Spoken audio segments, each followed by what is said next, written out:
Again, hi everyone. Good morning. Welcome to our session 4 of our webinar this term. So today we have with us Sir Gollapalli to be our speaker, and let us all learn together in this webinar in protecting online privacy and digital security.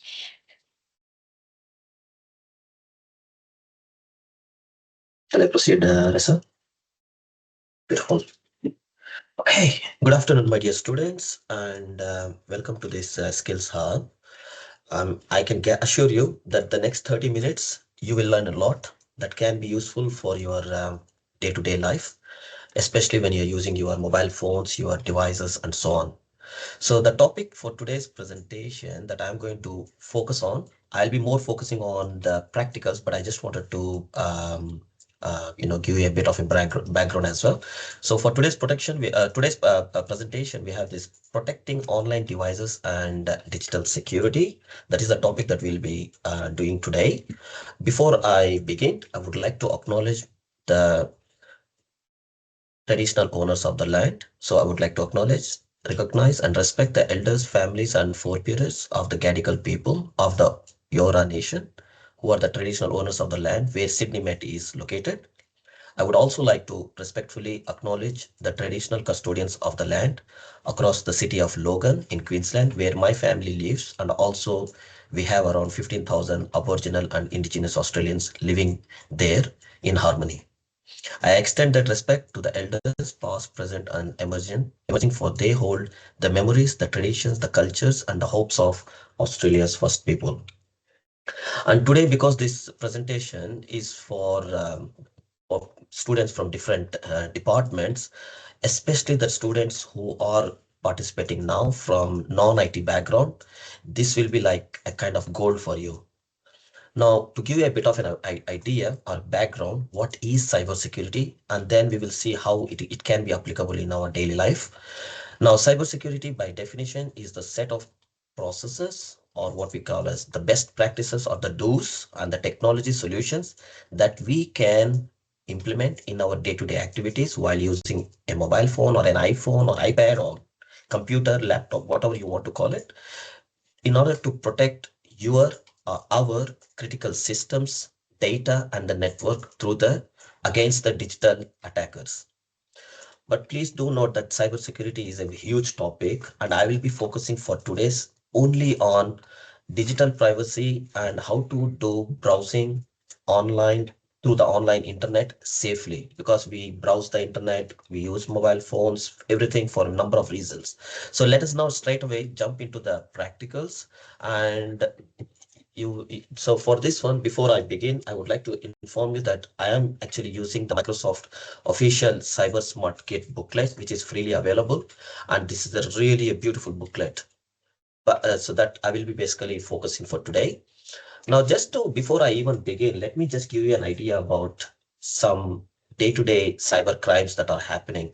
Now, as you can see this is from last month, where a former student identified as Western Sydney University hacker, he was charged by the cyber crime squad detectives. Now, if you go further and if you read the ones that I have highlighted here in yellow, you will see that there are people or unauthorized people, in this case, the former student, who are basically involved in unauthorized accessing of the data or compromising some systems or even misusing the university infrastructure in this particular case. And in which case they were basically threatening the sale of students' information on the dark web. I hope you understand how serious it is. And according to the New South Wales Police, this happened here in Western Sydney University. You can see that it is estimated that hundreds of university staff and students were affected by this incident. So what is the first question that comes to our mind when we read this kind of news? The first thing is cybercrime is a reality, and this can happen to me, it can happen to you, it can happen to anyone. Anyone's data might be compromised at any time. So it is our responsibility to ensure that we are protecting our privacy related data. For example, our emails, our identity, personal details, maybe our house address, and so on, in order to prevent any cybercrime happening in the future. Now, I have categorized today's presentation into 5 practical sessions, and I will be going through one by one. So what is the very first thing that we do in our day-to-day life is something that we go and we browse the internet. This is something very common. Everyone does that, right?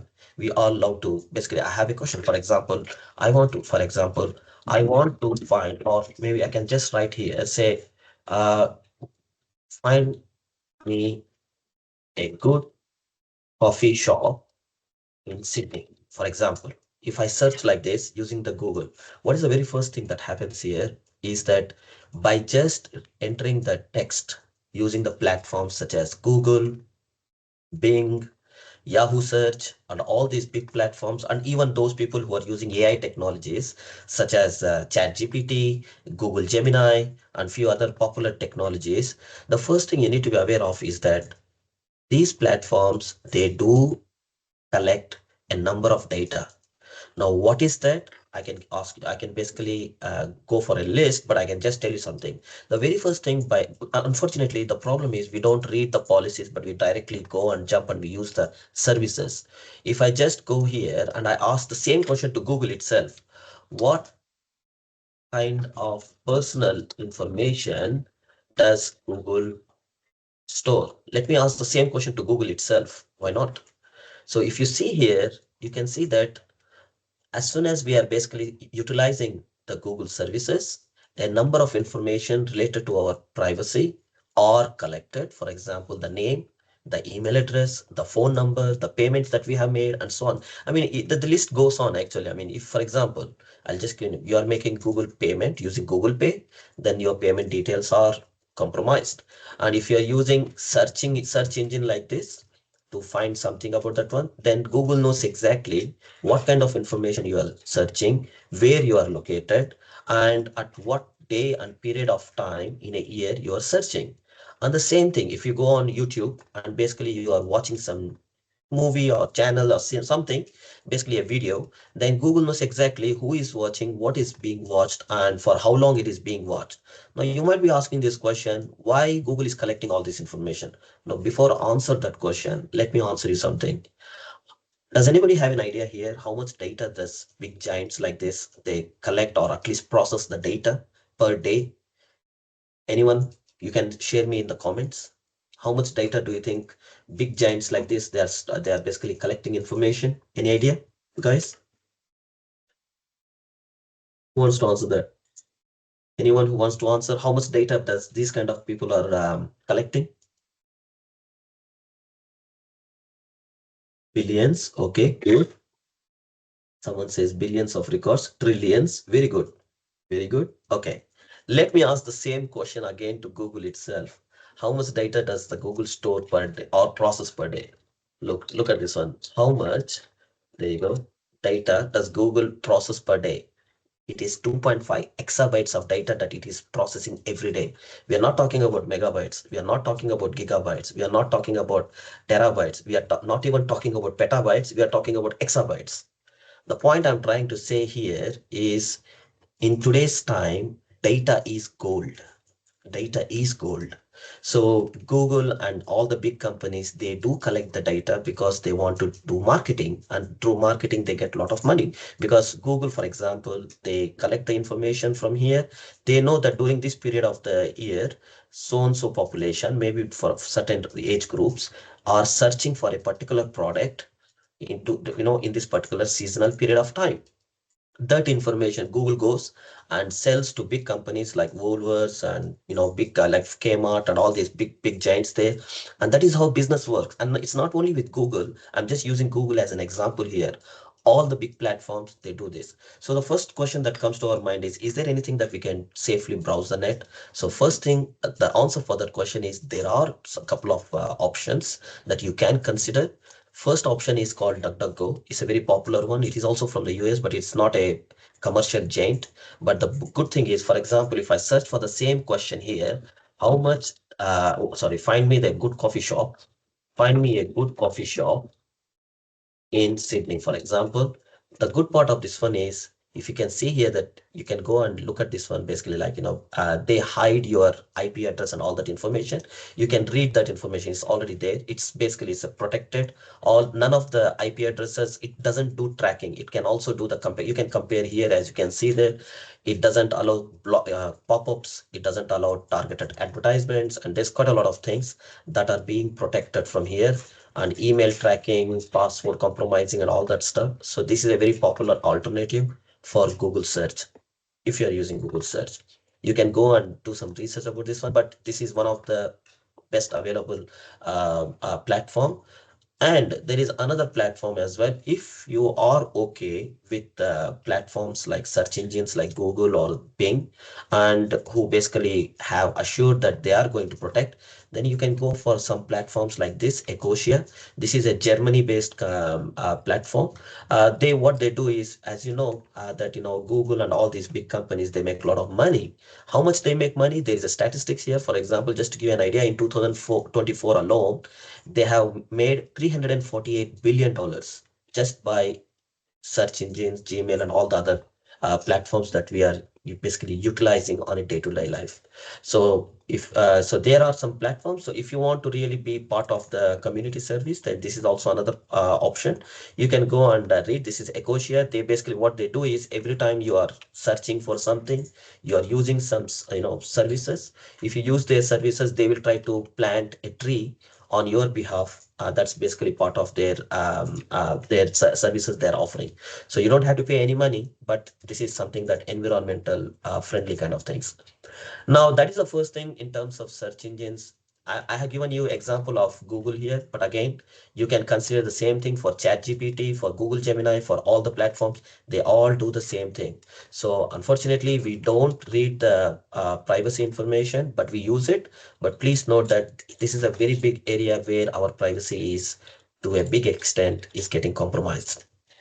Now, could someone please tell me, just by looking at this website, is this a website a secure website or unsecure website? I just wanted to know from you, my dear students. Is this a secure website or an unsecure website? Anyone here who wants to answer that question? You can text me in the chat. No. Okay. What is your justification, Sumitra? How did you manage to find that it is not secure? Okay. QT not secure. Okay.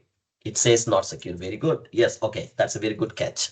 So basically, the second lesson we need to learn from today's event is, you see here, you will always see some kind of lock. Some kind of lock. If you click on this one next to the address bar, you will see that your connection is secure, but it is not secure because it doesn't follow certain secure socket layer. What it means is that there is something called HTTP or HTTPS. This is something will assure, like for example, these websites, if you go like 10-20 years ago, it will be like www.http slash and other the remaining domain name, but it wouldn't be HTTPS. The S was introduced to ensure that these are secure website. Now, how do you justify? How do you find out whether this is secure or not secure? The answer is very easy. If you click here and go to basically like click here, you go to security choices, you find no security here, no certificate. Let us now go to our college website. Now this is our website here. As you can see in our website on the top left side, you will see a lock. That lock itself indicates that this is a secure website.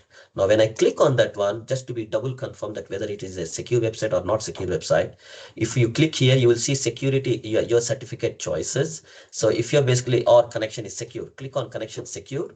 You will see here there is a certificate icon. Click on that site icon, and this provides all the information that this is a secure website, and its security certificate is valid until August 30, 2025. Normally they get auto updated, but I think the guys who are maintaining the website, they are aware of this ones, I believe. And this is basically encrypted. If you see this kind of garbage values, I'm assuming that I have many students here from different departments. That's why I'll speak in a way that everyone can understand. So these are basically encrypted value, which means the data has been converted into some kind of format that nobody can understand, and this is a valid secure. Now I'll go for another popular website that we use on a day-to-day basis, Amazon website, right? This is also another website, popular website. You click on this icon, connection is secure, click on the certificate. You can see that Amazon's certificate is valid until July 2nd, 2026. So which means that you are safe to use these platforms or these websites. Now, now let's basically continue discussing something else now.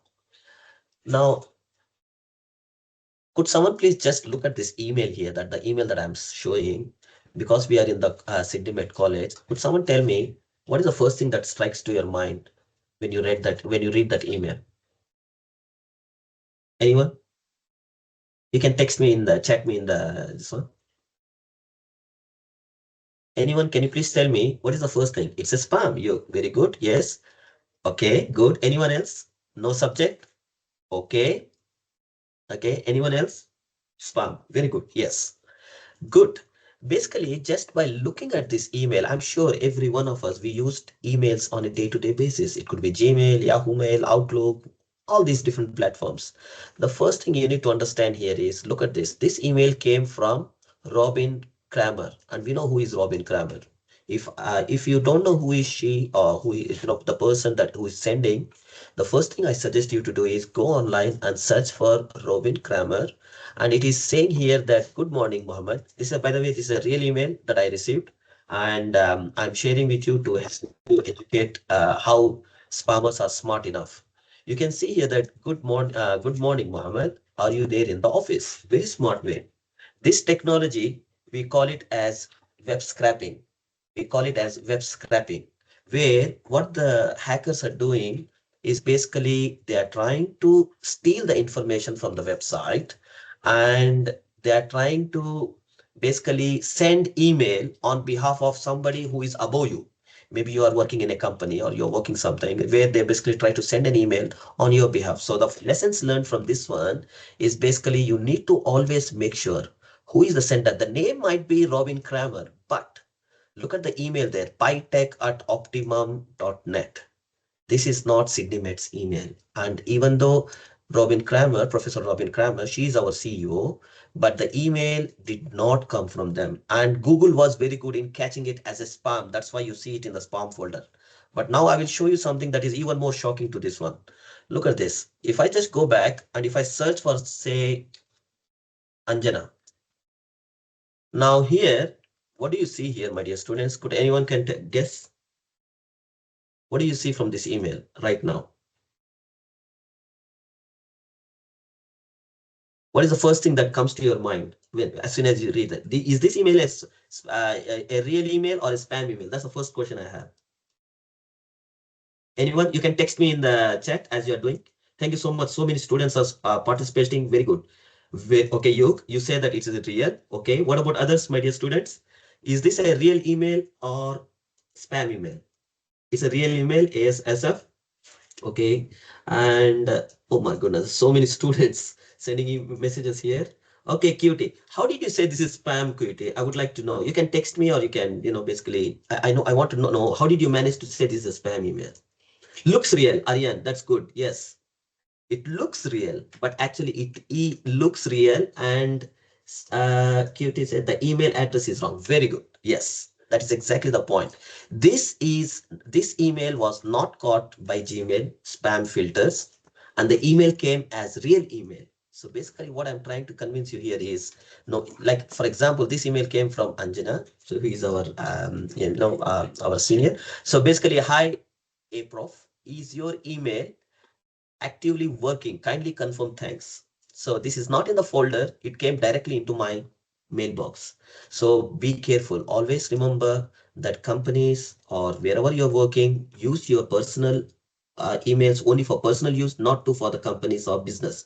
Official email must be used for official purposes. If you are in the college, only official emails channels must be utilized in order to prevent these kind of confusion. If you are receiving an email outside of Sydney Met, it simply means that this is, even though it is a real email, it came, Gmail did not catch it as a filter as a spam. Still, it is not true. So just for the sake of today's presentation, I have even confirmed and I can assure you that this is a spam email as well.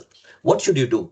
once you receive an email like this, should we keep quiet or just leave it as it is? No, it is our responsibility, joint responsibility, to report it as a spam, so that in this way, at least in the future, others might be very good. Yes, yes, QT. We should report them as spam, so that at least in this way, in the future, others might not be, getting these kind of things.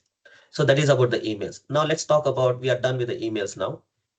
Let's talk about the next one. Now, this is a website that I have just visited a website. What is the first thing that strikes to your mind? What is the first thing that strikes to your mind as soon as you see this website here? Anyone, my dear students? What is the first thing that strikes to your mind with this kind of website? Thank you for everyone participating. I really appreciate, my dear students. Could anyone tell me what is the first thing that strikes to your mind? Anyone, you can text me. Promotion, very good. Yes, yes. Anything else? Okay, if I close this one, what else do you say? Promotion, yes, very good. And that's anything anyone else wants to add on top of it? It is correct. Thank you, Pratham. Basically, websites, mobile phones, YouTube, or any other channel that we watch or see or visit every day, they're full of advertisements. And these advertisements could also be, yes, service website. That's right. Thank you. So what I'm trying to say is when you are visiting a website, reading, you will often see that there are some platforms or some website ads. Those ads could be very misleading and you have to be very careful. I'll give you another example here. In this particular website, you can see that there is a header. In the header, there is a advertisement, and on the right side, you see in the right bar, you see advertisement is full of, talking about all the food and stuff, everything. But let me take you another website. This website, as you can see here, you can see that the advertisements have become so customizable that they even customize the web advertisement to look and feel very similar to the websites that you are visiting. If you see this website is in blue color, you can also see that the adverts and everything, if you see on the right and if you see all the stuff, there is another website here. There you go. There are so many advertisements. What I'm trying to say here is these platforms can be very misleading, and there are some serious advertisements that might lead to take you to some wrong websites where your data might be compromised. So what is your solution? So for that, the solution is there are a number of extensions. If you go into, right now I'm using the Microsoft Edge. You can go to the extensions. You can go to the extensions and you can basically use some extensions. There are a number of popular extensions. For example, I can basically, the one that's very popular, for example, we want to block, ad block. You just search for ad block. You can see there are a number of ad blocks. So once you install it, now right now, if I just activate, I have installed, but I deactivated for the purpose of our presentation. If I basically activate it right now, and if I refresh the very same website where I was visiting with too many advertisements, you can see there, the right advertisement is gone, the top advertisement is gone, everything is gone. And the same thing here. If I go on the, if you go back here, this particular website, or maybe even this website, if I scroll to the top, you see all the advertisements that were promoting before is everything is gone. So it's the solution for this one is it is always recommended that you have proper ad blocks so that you can have a smooth browsing and you won't be getting diverted with these kind of unwanted advertisements, because those advertisement means it's basically marketing, and there can be good and bad marketing, and they might lead to taking you to some wrong websites or wrong links, and you might end up compromising your details. So that is the next lesson that we learned. Now coming to next topic. Now here is the website. We all know what is this Orbit's website. Could someone tell me what is the difference between this website and this website? Of course, this is not visible. It's okay. Just look at the domain name. Look at the domain name here and this domain name. What do you see? What do you see the difference between these two domain names? Anyone? Anyone, my dear students? Anyone who can tell me what is the difference between this domain name and this domain name? Can you see any difference or similarities? You can text me again in the chat. Any idea? Okay, just because of the time frame, I'll try to quickly explain to you. This website, it was actually brought down.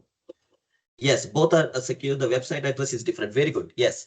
If you see closely here, orbitsau.com, and it says here orbits.com. But actually, this website was literally, it was a real replica. It was actually working just like this website for booking online, like, for hotels, etc. And few years ago, it happened with one of my family members itself. So I thought, let me share with you this experience. It can benefit everyone here. If you go on ChatGPT and if you can search for that one, is this a real or a fake website?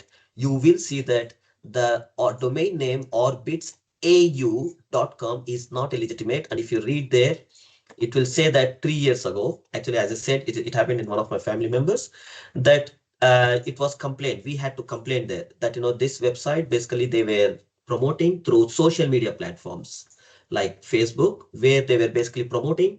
And we basically, thank you so much, Arlen. I really appreciate it. Thank you so much. So where we have actually, it was almost a copy of this website. And there, what happened was, as any other customer would do, they would just go online and they would search and they would try to look, and they jump into this website, and you basically go there and you basically make a booking, which means you are going to put your credit card details. And very sad to say that those credit card details were being compromised. And to the fact this particular incident happened, to the fact that the lady here in Australia, she was basically pretending that she was a customer staff, and she was trying to answer the calls, and she was doing until we basically had to go and complain and bring this website down. So the lesson we learned from this particular example here is, even if the website domain is correct or incorrect, you need to make sure that is this right or wrong. Just by nowadays, it's not necessary that everything has to be in .com.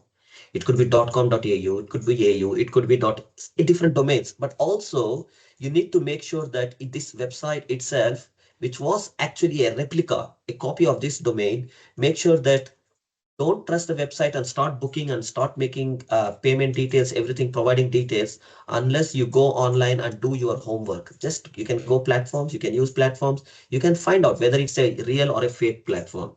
This is very, very important, my dear students. And now coming to our computers, the computers that we use on a day-to-day basis, my dear students. The first thing what we do in our day-to-day life is we use Microsoft Word, for example. Microsoft Word document for maybe writing some document. You are happy, and the second thing you do is you send this document as an attachment. This is something common. Maybe submitting your assignment, maybe sending a document for your friends, family, or someone. Try to follow the best practices. The minimum we can do is we can just go here, we can click on info, and we can click here, protect this document, encrypt with a password. Put a password of your choice. It doesn't matter. And always remember, whenever you're trying to put a password, make sure the password is not just numeric, not just characters. It should be combination of everything with special character, because there are softwares that can break your password in less than 5 seconds if you only have password with numbers, or if you have password only with characters. So please avoid doing those kind of things before sending any document online, through emails, through any platform. So use this platform, use the password alphanumeric, and then, so for example, here I'm going to give test 123. I'm going to save this one. I'm going to write again test 123. Okay, now I'm going to save this document. Now my document is saved. So save, and I'm basically going to save this document. So for example, test document. I'm going to save this in my desktop, for example. Where is my desktop? Save as, browse, downloads. And once I close this document, I'm going to share my password to the person who has the authority to open this document. And once you go there, and if you go into the document, this is the document. The user cannot open the document unless and until it is password, you basically is provided. So this is the minimum we can do to protect our documents, especially sensitive documents, because we share documents online, through emails, through so many platforms. Okay, so this is the next lesson that we learn. Another lesson we will learn is, in your computer, please make sure, if you go on to, I'm using Microsoft operating system, but you might be using other platforms like, other platforms. Make sure the security privileges are always green, because sometimes what happens is, for example, here it comes with very good virus and threat protections. You can do some quick scanning, you can do quite a lot of things there. So this is the minimum we can do to protect our computers. But if you believe that you really want some foolproof security for your computer, just if you have some, you don't want someone else trying to sneaking into your computer, then you can use some platforms, the well-known platforms, antivirus, anti-spyware platforms. Norton is a popular platform. The only problem is it's not free. It requires a bit of money there. You can invest that money if you believe that your computer is something that you can, you need security and more than what the Windows provides. The other alternative, this is something that I have been using for almost 10 to 15 years, 10 years, more than 10 years, if I'm not mistaken. There is a free version of these guys. You can go there, you can download AVG antivirus. This is also a very trusted one. You can go and you can basically go for free version. And if you really want like, other security with respect to antivirus, anti-spyware and few other things, then you can go for the paid version. So these are basically the most important points that I really wanted to highlight for today. And as I mentioned, today's topic has been focused on how to browse and surf the internet, because there are students who might be playing games online with through, or through gamification, or there are some students who might be interested in browsing. Then we do these things. So there is a beautiful booklet, the booklet that I used. It is from Microsoft Security. You can just search online, and the booklet has quite a lot of details. I have just taken some bits and pieces. And one last thing, but not the least, if you find anything wrong, what you should do. For example, somebody has lost their money through cybercrime, or maybe some website has hacked your data, or maybe something happened, some fraud happened through online platforms or through devices. What you should do. Here in Australia, we have a beautiful Australia cybersecurity crime website. Beautiful, yes, Pratham. Thank you so much for that one.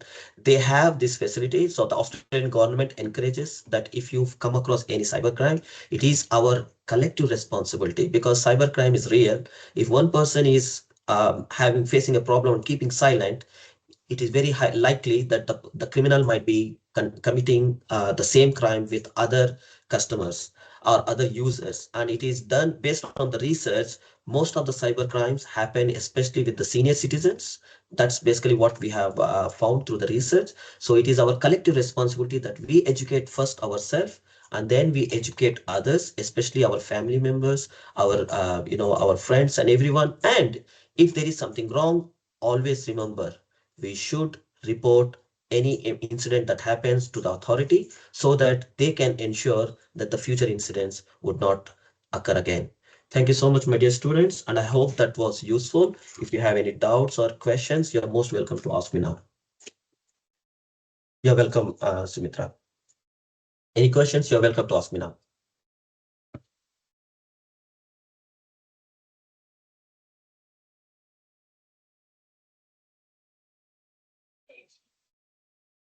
Thank you so much. Thank you, Shannon. Thank you. Sure. Just a question for awareness, for everyone's awareness. In case one of us, or in case someone receive a spam email, would it be safe to reply to that email, to the spam email? Because I knew some people who did respond to the email. What would be, or what happened if they respond to the spam email? Question for me, is that question for me? Yes, sir. Okay, so Just for a clarification your question and is, for awareness. example, right now I have shown you, if you suspect that an email is a spam email, what you should do. The very first step, as I have shown there, report it as a spam. But if you are not sure if it is a spam or if it is not spam, then the first thing we need to do is, please, if you follow, there is a beautiful that advice is actually provided here. If you feel that there is some spam emails that are basically like it's correct or incorrect, or we are not sure, they always recommend, if I'm not mistaken, please directly call them. Call the phone number, use the phone number, or visit the office, or basically like, to confirm. Emails and websites are extremely dangerous. If this particular documentation or this particular booklet, it clearly says there somewhere, I have read that somewhere, hang on a second, if I'm not mistaken, basically avoid replying to the email, contact, confirm, and then if this is genuine, then you can reply. Otherwise, report it as a spam. Plus, Don't jump to conclusions. You can wait, because a person who is sending an email, normally he doesn't expect you to instantly reply. If it is instantly required, normally you would basically lift a phone and directly call if that is that emergency. I hope I have answered your question. Yes, sir. I thank you. That thank you so much, because I think I've know some people who actually, even if they know that it's a spam, they actually reply to that email just to make fun of the scammer, or something like that. I Anyway, myself, I myself have done that. I mean, sometimes I'm sure we all get text messages. Congratulations, you won $1 million. So you just, all you need to do is just make a phone call. And that also, that phone number is not a local number, it's a US number. So you always come across these things. See, don't rush to conclusion. Number one, use the double verification through direct one-to-one call communication. And number two, the majority of the reason why online our data is being compromised is because number one is we basically try to do something without our knowledge, or even if you know something, we just provide without realizing its impact. So we need to educate first. We need to educate ourselves first, and then we need to educate our family and our relatives. That's very important. It's not that the knowledge is only up to us. We have to educate everyone. And one more point, just to as a best practice, this one, as I was opening this document, please make sure, my dear students, you always have OTP or some kind of double confirmation, double verification, just to, when you're using sensitive information for logging in, one-time password. I'm sure you might have used these kind of things. So that might also help you. That's just a side note. all right. Thank you so much, sir. I think there's no more question from students. Let's see if there's more question from students. Yeah. Anyway, thank you so much, sir. Your webinar today is actually worth extending, because we've learned a lot from it, especially in securing our, because everything right now is digital already. So sometimes we're not aware of what we're clicking and what we're doing in online. So this one is very helpful. And in line with this one, we would also want to encourage the students to use your college email when contacting or communicating with SydneyMet as well. So with that, we can actually know that we are sending emails securely, and that goes to, yeah, your college email directly. Yeah. Any more questions? Pradham, you are not in the same, we all are in the same boat. It's not only yourself, everyone. Yeah. All right. Thank you so much, Mama and Jana, for joining us today. Thank you so much, sir. Yeah, thank you so much, everyone.